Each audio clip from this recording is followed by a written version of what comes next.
kami menemukan 32% bahwa ini adalah anak-anak yang mereka lainnya kan dari itu semua, dan menemukan kembali yang kedua adalah bolos sekolah, yang ketiga baru tawuran gitu ya dari 90 anak ini. Kemudian berikutnya itu barulah tawuran dan yang motor itu. Dan secara objektif ini masuk ke asesmen kami bahwa 100% orang tua memang mengizinkan. Dan yang kedua, anak-anak ini ya tadi, saya mau apa gitu ya, 6,7% dia mengaku saya tidak tahu mau ngapain di sini. Usulan Menteri HAM Natalius Pigai untuk menjadikan pendidikan militer bagi siswa bermasalah sebagai kurikulum nasional menuai kontroversi. Komnas HAM menolak keras rencana ini. Ketua Komnas HAM, Anis Hidayah, menegaskan bahwa TNI tidak memiliki kewenangan dan pengalaman dalam mendidik siswa sipil. Menurutnya, penanganan siswa bermasalah seharusnya menjadi tanggung jawab pemerintah daerah dan Kementerian Pendidikan. Anis juga menyatakan bahwa pengiriman siswa ke barak militer berpotensi melanggar hak asasi manusia dan tidak memiliki urgensi yang jelas. Ia mendorong kajian komprehensif sebelum kebijakan semacam ini diterapkan. Sementara itu, Natalius Pigai berpendapat bahwa pendidikan di barak militer dapat diterapkan secara nasional jika terbukti berhasil di Jawa Barat. Ia menekankan bahwa program ini tidak melanggar HAM selama dijalankan tanpa hukuman fisik. Namun, kebijakan ini juga mendapat penolakan dari masyarakat. Sejumlah warga Bekasi melaporkan Gubernur Jawa Barat, Deddy Mulyadi, ke Komnas HAM terkait program pengiriman siswa ke barak militer. Assalamualaikum warahmatullahi wabarakatuh. Perkenalkan, saya Mary Erviana, mahasiswa PIAUD semester 2.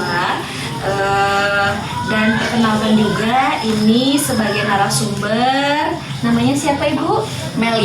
Meli sebagai seorang wanita yang aktif di media sosial, yaitu konten kreator. Nah, selamat sore Ibu. Bagaimana Ibu kabarnya sore ini? Alhamdulillah baik. Oke.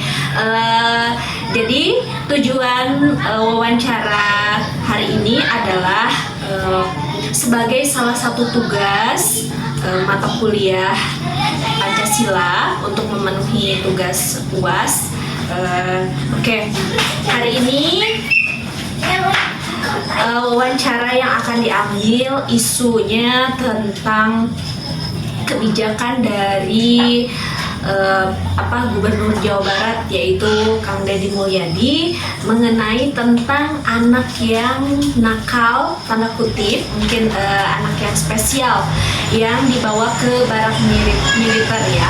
Nah, sebagai ibu, mungkin menurut ibu sebagai seorang ibu dan juga sebagai seorang wanita, apakah kebijakan itu sudah dirasa baik atau sebaliknya? Nah, menurut ibu bagaimana? Ya, kalau dari segi seorang ibu ya, memang kasihan ya kalau anak dikirim ke barak militer ya istilahnya. Cuman kalau itu untuk kebaikan mereka juga kan dampaknya juga positif ya untuk anak-anak. Terus di sana juga kegiatannya positif, pembentukan karakter ya. Jadi dididik sama dilatih lah biar anak itu lebih disiplin mungkin ya, lebih disiplin sama lebih taat aturan kayak gitu. Kalau ya saya setuju. Cuman mungkin ya seorang ibu, naluri ibu ya wajar ada rasa kasihan ya, mungkin itu wajar. Tapi kalau dari logikanya ya bagus sih, bagus kegiatan itu bagus. Dan ya saya mendukung kegiatan tersebut karena dampaknya juga positif. Oke.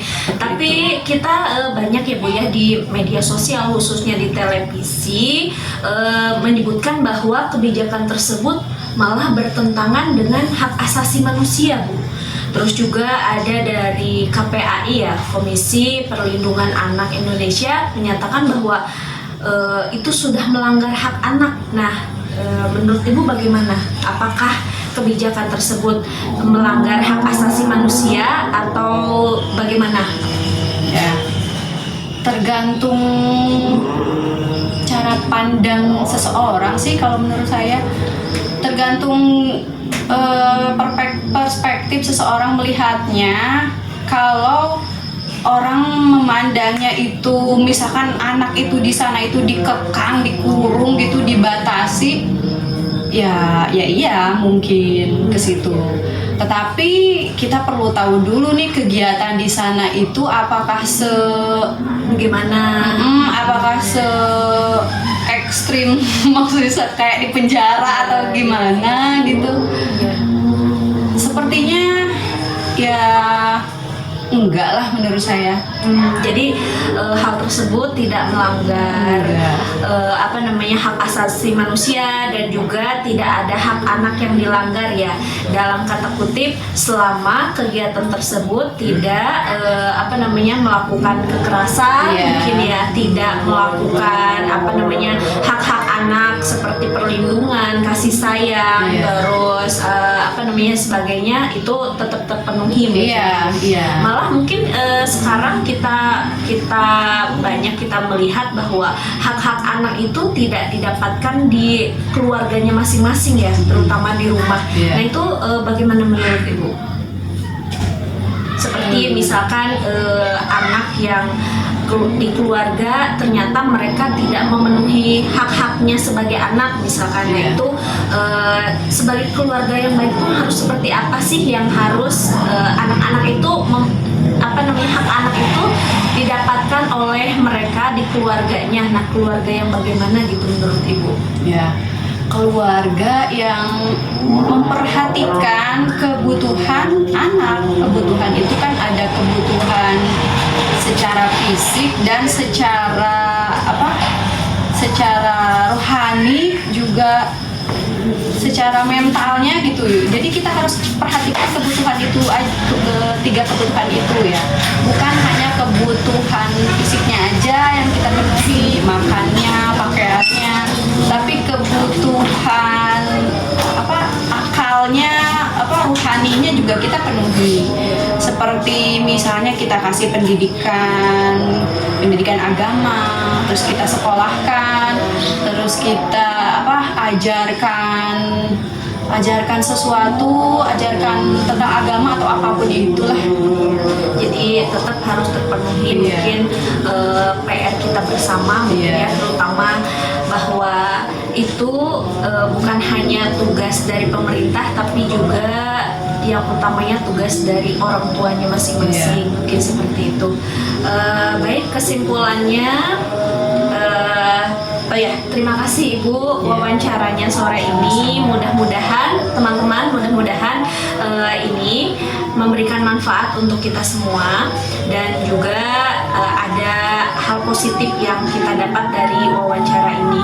Baik, kesimpulannya bahwa ternyata kebijakan tersebut kalau dilihat dari kacamata hak asasi manusia, mungkin itu menurut Ibu tadi bahwa itu tidak ada pelanggaran HAM, mungkin pelanggaran HAM ringan ataupun pelanggaran HAM berat, dan juga dari perspektif KPAI itu tidak ada juga hak anak yang dilanggar selama kegiatan yang di barak militer itu tidak melanggar ada kekerasan, tidak ada hak-hak anak yang tidak terpenuhi. Mungkin seperti itu kesimpulannya untuk wawancara ini. Terima kasih teman-teman, mungkin sampai di sini wawancaranya. Wassalamualaikum warahmatullahi wabarakatuh.